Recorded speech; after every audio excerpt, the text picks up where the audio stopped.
बच्चों की तरबियत के सिलसिले में जो पीक टाइम है वो 7 साल की उम्र में ख़त्म हो जाता है, इंसिडेंटली और अनफॉर्चुनेटली।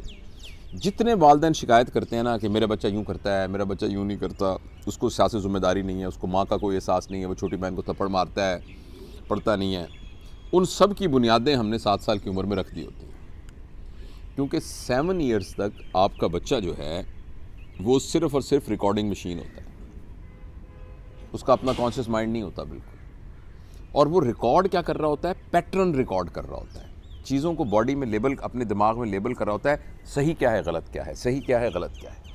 और सही गलत के लिए जो उसका फ़िल्टर है ना, वो उसकी माँ और उसके बाप होते हैं।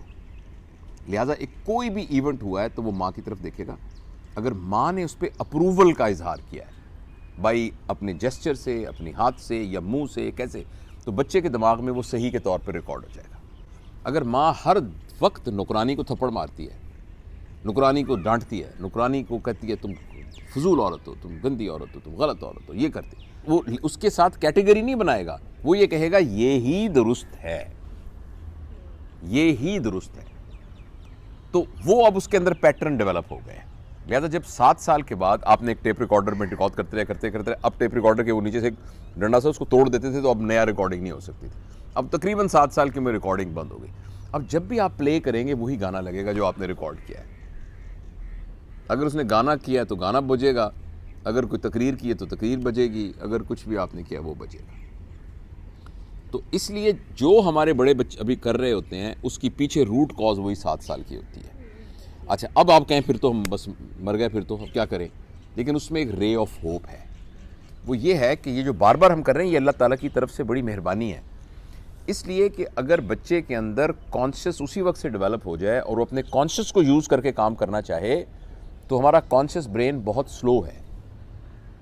क्योंकि हमारे कॉन्शियस ब्रेन ने यानी उसका ऑलरेडी प्रोग्राम है ही कोई नहीं, उसने पहले एक नया प्रोग्राम राइट करना है, उस नए प्रोग्राम को एग्जीक्यूट करना है और उसको फिर आगे प्ले करना है।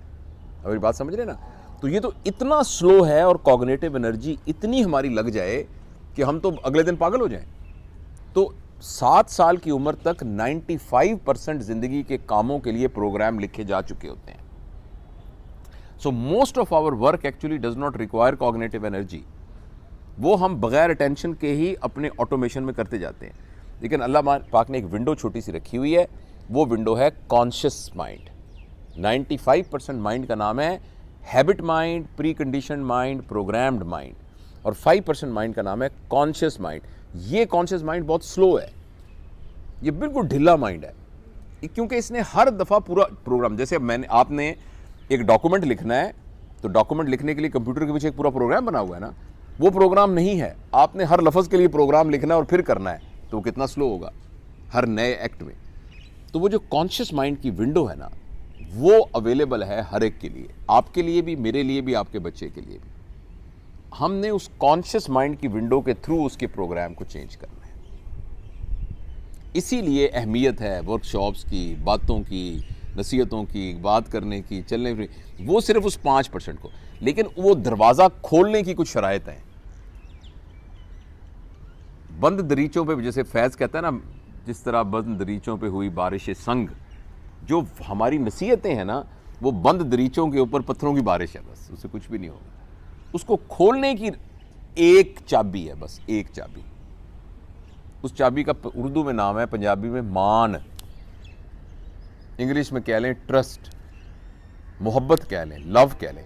अगर आपका बच्चा हो या कोई गैर हो, आपका और उसके दरमियान मान का रिलेशनशिप हो गया ना, क्रेडिबिलिटी इस्टेब्लिश हो गई, फिर आप उसकी कॉन्शियस की विंडो में जा सकती हैं।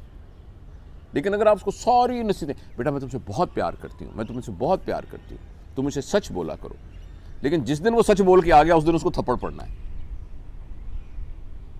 अब आप उसका ट्रस्ट ही डेवलप नहीं होगा आपसे। मजबूरी है उसकी कि आप, मतलब है वो, आप जन्म उसने आपसे लिया है और आपके पैसों से वो मतलब उसकी फीसें जाती हैं। इस वजह से उसकी इकोनॉमिक मजबूरी है या सोशल मजबूरी है कि आपके साथ चिपटा हुआ है वो।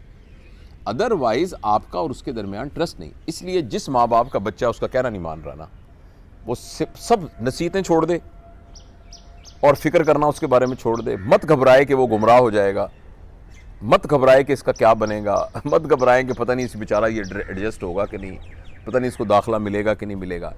आप सिर्फ एक काम करें, पूरी एफर्ट उसके ऊपर ट्रस्ट डेवलप करने पर लगा दें। और जब आपने ट्रस्ट डेवलप कर लिया तो वो थोड़ी सी खिड़की खुलेगी कॉन्शियस माइंड वाली, फिर उसके बाद आप अंदर घुसिएगा। ट्रस्ट का मतलब ये है कि वो जो भी आपको कहे आप सुनते जाएं। मतलब ट्रस्ट का मतलब है आपका इमेज उसके दिमाग के अंदर एक ऑनेस्ट शख्स का इमेज हो। मामा सच बोलती हैं, बाबा सच बोलते हैं, बाबा ईमानदार है, बाबा मुझसे प्यार करते हैं।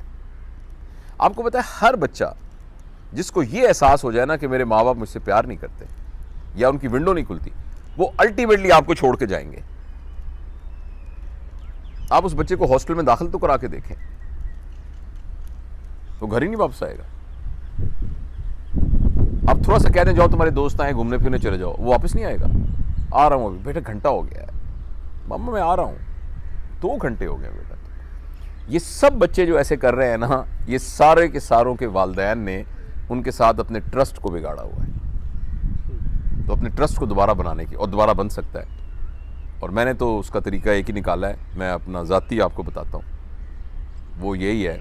आज मेरे बेटे का फ़ोन आया, मैंने कहा यार वो तेरी मिसालें दे दे कि मैं ना आज कल करता रहूँगा। क्या कह रहा, अबू आपने वही कहा होगा, मैं माफ़ी मांगता हूँ बच्चों से। मैंने कहा कहता वो कमाल करते हैं आप। इसका सिंपल तरीका ये है कि बच्चों को एडल्ट के तौर पर उनकी पुरानी स्लेट वॉश करने की कोशिश करें। उनको कहें बेटा आज से ना हम नई ज़िंदगी शुरू कर रहे हैं और वो ये है कि मुझसे कोई गलती, तुम्हें लगता है मामा से कोई गलती हुई है, बाबा से कोई गलती हुई है, तो बेटा मुझे माफ़ कर दो। I mean it, I really apologise from you and let's. अच्छा अभी भी कुछ, ये भी उसके लिए एक और नसीहत होगी। ही विल ट्रीट इट और she will treat it as an another चालाकी आपके पार्ट पर।